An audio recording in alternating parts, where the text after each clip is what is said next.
His novels are what he's best known for, and in the 1960s, as many of you probably know, he was part of what was called El Boom in the Latin American novel. And these were writers who produced huge, very avant-garde novels, which were also social realist novels. So at the same time, they were doing what writers like Balzac did in the 19th century, and what writers like Joyce and Proust did in the early 20th century. They were creating new artistic structures, but they were also surveying their societies and really creating a vision of Latin America in a very Latin American Spanish.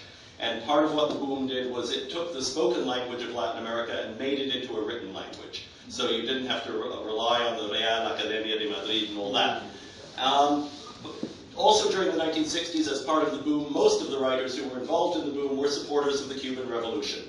In 1971, as a result of the Padilla case, which is where a Cuban poet was locked up by Castro and then made a confession, Vargas Llosa wrote the telegram that split the Latin American left for the next 35 or 40 years, when he wrote a telegram to Fidel Castro saying, "This is not acceptable and I will not be coming to Cuba anymore." And the telegram was circulated among all the prominent Latin American and many French intellectuals of the day. About half of them signed it, and about half of them didn't sign it. That was in 1971, and the people who signed and the people who didn't sign basically haven't spoken to each other since.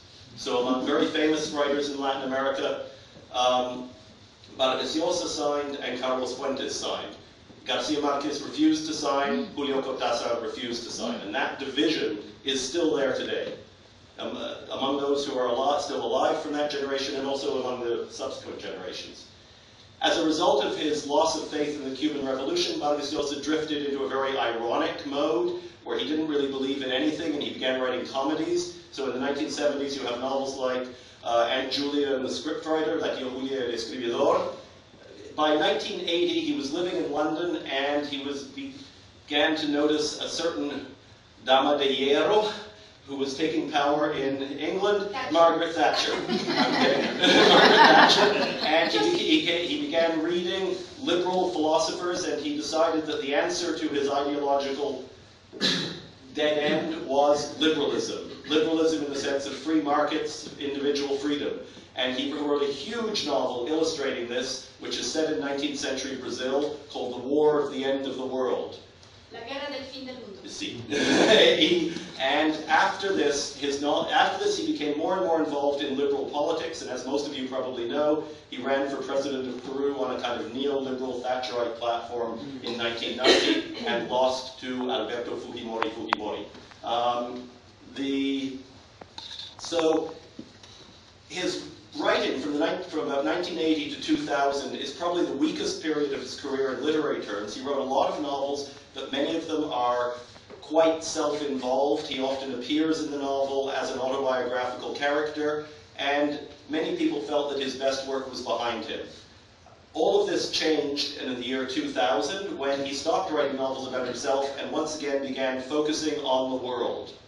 And only this time, rather than the world of Peru and the injustices and racism and inequalities and violence of Peruvian society, he began focusing on the whole globalized world. So, and he's written 4 very ambitious novels since the year 2000, and this is probably this later spurt of creativity, which has come in old age, that has earned him the Nobel Prize. The first of those novels was The Feast of the Goat, La Fiesta del Chivo, which is about the assassination of the dictator of the Dominican Republic, Trujillo, in 1961.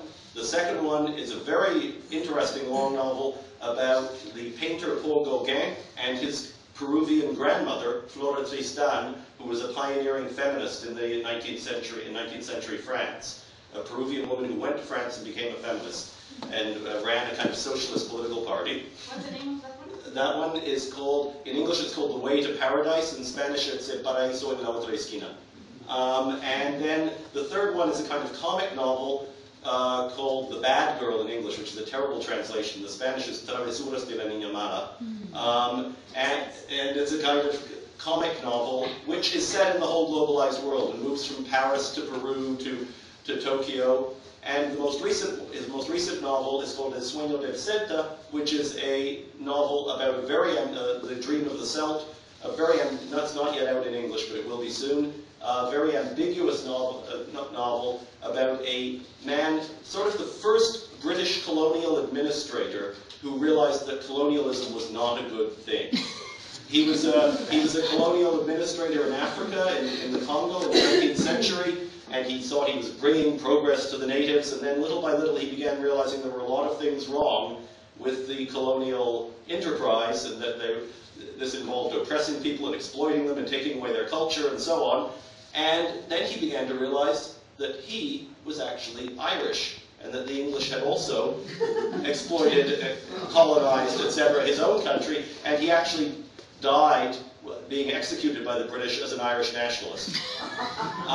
So this is the latest novel. So it's this late spurt of creativity that probably got him the Nobel Prize. Now we think of him in terms of his novels.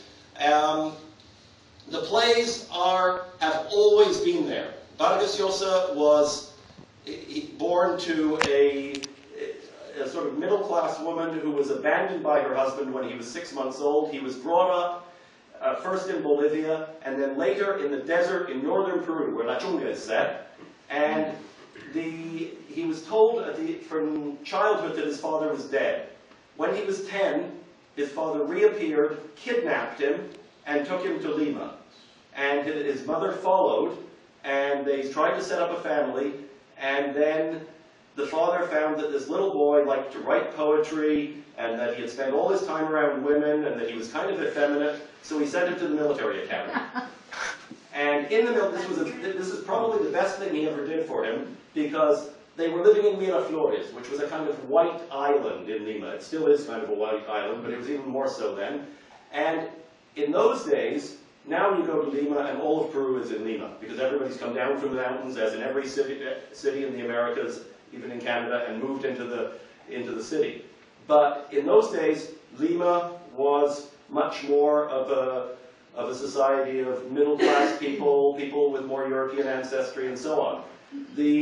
And when he went to the military academy, he discovered Peru.